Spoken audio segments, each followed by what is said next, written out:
Hello बच्चों, स्वागत है आपका आपके अपने यूट्यूब चैनल आकाश बाबू क्लासेस में। तो बच्चों, आज हम स्टार्ट करते हैं डॉक्टर राजेंद्र प्रसाद जी का जीवन परिचय, जिसमें हम सबसे पहले इनका पढ़ेंगे संक्षिप्त परिचय, फिर पढ़ेंगे हम इनका जीवन परिचय, फिर हम पढ़ेंगे इनकी कृतियाँ क्या क्या थीं और रचनाएँ कौन कौन सी थी। तो सबसे पहले हम इनका पढ़ते हैं संक्षिप्त परिचय।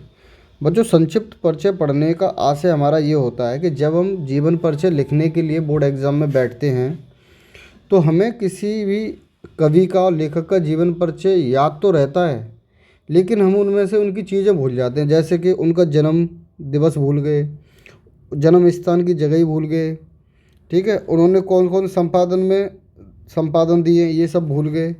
तो हमें कुछ थोड़े बहुत पॉइंट होते हैं, एक दो पॉइंट जो हमें याद रहने चाहिए। और जब आप जीवन परिचय लिखोगे तो उन जब पॉइंट को नहीं लिखोगे तो आपके मार्क्स आपको बहुत कम मिलेंगे, अच्छे मार्क्स नहीं मिलेंगे। जीवन परिचय में दो चार चीज़ें भूलना ज़रूरी है, लेकिन कुछ की पॉइंट्स ऐसे हैं जो आपको भूल नहीं सकते, वो ज़रूरी है, वो याद करना बहुत ज़रूरी है। जैसे कि उनका जन्म स्थान, उनकी मृत्यु कब हुई, उनको कौन कौन से सम्मान मिले, उन्होंने कौन कौन सी रचनाएं लिखी, ये सब आपको पता रहना चाहिए। उसके लिए हम एक संक्षिप्त परिचय बना लेते हैं, जिससे आपको देखकर पता चल जाता है कि उनका सब चीज़ यहीं लिखी होती है, उसमें सब कुछ लिखा हो। जीवन परिचय में देखो, आपको इसमें जन्म भी लिखा है, इनकी मृत्यु कब हुई ये भी लिखा है, ये भारत के राष्ट्रपति बने ये भी लिखा है, इसमें सब कुछ लिखा होता है उनके जीवन के बारे में। लेकिन संक्षिप्त परिचय में केवल दो चार चीज़ें लिखी होती हैं, वो की पॉइंट्स होते हैं जो आपको याद रहने चाहिए। अगर आपको की पॉइंट्स याद हैं तो उनको आप एग्ज़ाम में लिख कर आओगे जीवन परिचय के साथ में, तो आपको अच्छे मार्क्स मिलेंगे।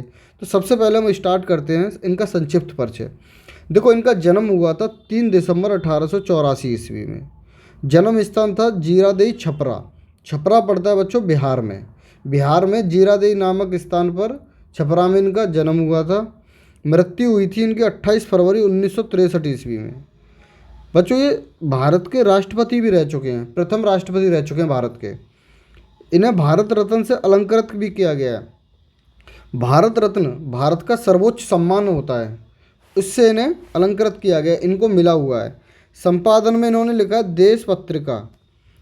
इन्होंने संपादन में लिखा है देश पत्रिका। अब इनका जीवन परिचय पढ़ते हैं बच्चों। जीवन परिचय में हम पढ़ते हैं डॉक्टर राजेंद्र जी का जन्म सन 1884 ईस्वी में बिहार के छपरा जिले में जीरादेई नामक गांव में हुआ था। राजेंद्र प्रसाद जी बड़े मेधावी छात्र थे। मेधावी मतलब अच्छे खासे पढ़े लिखे कुशल छात्र थे। प्रत्येक क्लास में प्रथम श्रेणी में उत्तीर्ण होते थे। कोलकाता विश्वविद्यालय से एमए किया तथा मुजफ्फरपुर के एक कॉलेज में अध्यापन कार्य करने लगे। पटना एवं कोलकाता हाई कोर्ट में वकालत की।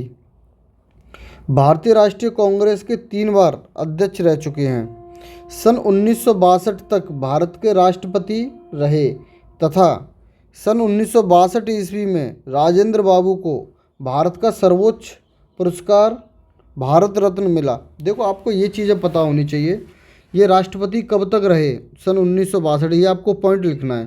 और ये भारत के राष्ट्रपति रहे, यहाँ मैंने एक पॉइंट छोड़ दिया, ये आप लिख देना भारत के प्रथम राष्ट्रपति रहे। देखो, इनको सर्वोच्च सम्मान जो भारत रत्न है कब मिला ये आपको पता होना चाहिए। 1962 ईस्वी में ही इनको भारत रत्न का पुरस्कार मिला। सन 1963 ईस्वी में इनकी मृत्यु हो गई, ये आपको सन याद रहना चाहिए। ये भारतीय राष्ट्रीय कांग्रेस के 3 बार अध्यक्ष रहे। भारतीय राष्ट्रीय कांग्रेस के 3 बार अध्यक्ष रहे, ये आपको पता रहना चाहिए। ये पॉइंट्स हैं जो आपको पता रहना चाहिए। पटना और कोलकाता हाई कोर्ट में इन्होंने वकालत का कार्य किया, ये पता होना चाहिए आपको। मुजफ्फरपुर में इन्होंने अध्यापन का कार्य किया, ये पता रहना चाहिए। इन्होंने कोलकाता विश्वविद्यालय से एमए की डिग्री प्राप्त की, ये पता रहना चाहिए। इनका जन्म हुआ 1884 ईस्वी में छपरा जिले के जीरादेई नामक स्थान पर, ये पता रहना चाहिए। ये पॉइंट्स हैं, आपको मैंने हाईलाइट कर दिए, जो पॉइंट आपको पता रहने चाहिए वो मैंने हाईलाइट कर दिए। जैसे सन 1884 ईस्वी में जन्म, छपरा जिले के जीरादेई नामक स्थान पर हुआ था। छपरा और जीरादेई दोनों हाईलाइट कर दिए मैंने। आपको राष्ट्रपति रहे ये पता रहना चाहिए। आपको सन 1962 तक राष्ट्रपति रहे ये पता रहना चाहिए। देखो, 3 बार अध्यक्ष रहे ये आपको पता रहना चाहिए। 1962 ईस्वी में ये इनको भारत रत्न का सम्मान मिला, ये पता रहना चाहिए आपको। सन 1963 ईस्वी में राजेंद्र बाबू जी की मृत्यु हो गई। यहाँ तक इनका जीवन परिचय समाप्त हो जाता है। अब इनमें पढ़ते हैं इन्होंने कौन कौन सी रचनाएं लिखी हैं। तो इनकी कुछ कृतियां हैं। नागरिक प्रचारणी सभा एवं दक्षिण भारत हिंदी प्रचार सभा के माध्यम से हिंदी को समृद्ध बनाने में महत्वपूर्ण योगदान दिया। आप ये याद करो, नागरिक प्रचारणी सभा इनकी एक कृति है और दक्षिण भारत हिंदी प्रचार सभा इनकी ये दूसरी कृति है। इन दोनों कृतियों के माध्यम से इन्होंने हिंदी को समृद्ध बनाने में महत्वपूर्ण योगदान दिया। इनका हिंदी में बहुत ज़्यादा योगदान है। इन दो कृतियों को पढ़कर ऐसा लगता है। ठीक है, तो इनकी रचनाएं हैं, कुछ प्रमुख रचनाएं हैं, निम्नलिखित हैं, इन्हें हम पढ़ लेते हैं कौन कौन सी रचनाएं हैं। देखो, पहली रचना है भारतीय शिक्षा, इनकी पहली रचना है। दूसरी है गांधी जी की देन। तीसरी है शिक्षा और संस्कृति। तीसरी है मेरी आत्मकथा।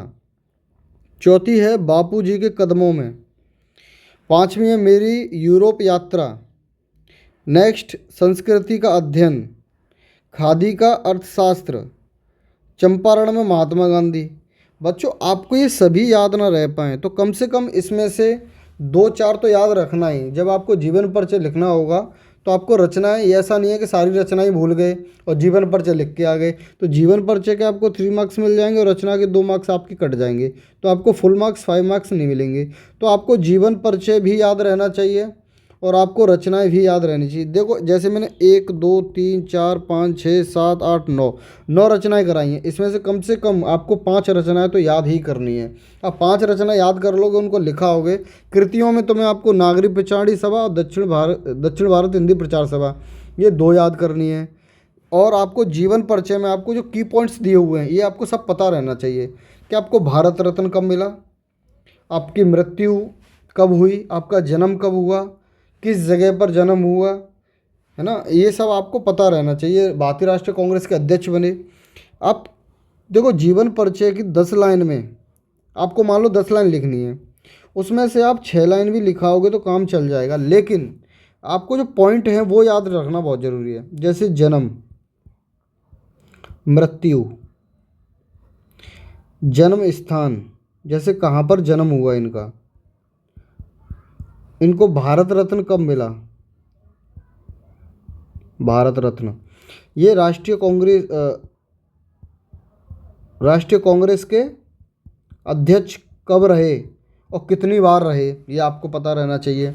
ठीक है, ये की पॉइंट्स है। इनके पिता का नाम, इनकी माता का नाम, इन्हें पटना हाई कोर्ट में वकालत की, ये पता रहना चाहिए। इन्होंने कलकत्ता विश्वविद्यालय से एमए की डिग्री प्राप्त की, ये पता रहना चाहिए। ये की पॉइंट्स हैं बच्चों। अगर ये सब चीज़ें आपको याद होंगी तो आप 10 लाइन के जीवन परिचय को आप 6 लाइन में भी लिखोगे तो आपको मार्क्स अच्छे मिलेंगे। लेकिन आप क्या करोगे, उनकी कहानियाँ लिखते चले जाओगे, लेकिन आप इन पॉइंट्स को भूल जाओ। जन्म, मृत्यु, जन्म स्थान, भारत रत्न, भारतीय राष्ट्रीय कांग्रेस, पिता का नाम, माता का नाम, ये सब आप भूल जाओगे तो आप कितना भी बड़ा जीवन परिचय लिख देना, लेकिन आपको 5 मार्क्स फुल नहीं मिलेंगे। लेकिन आप इन पॉइंट्स को लिखोगे तो आपको फुल मार्क्स मिलेंगे और आपको साथ में रचनाएं भी याद रहनी चाहिए।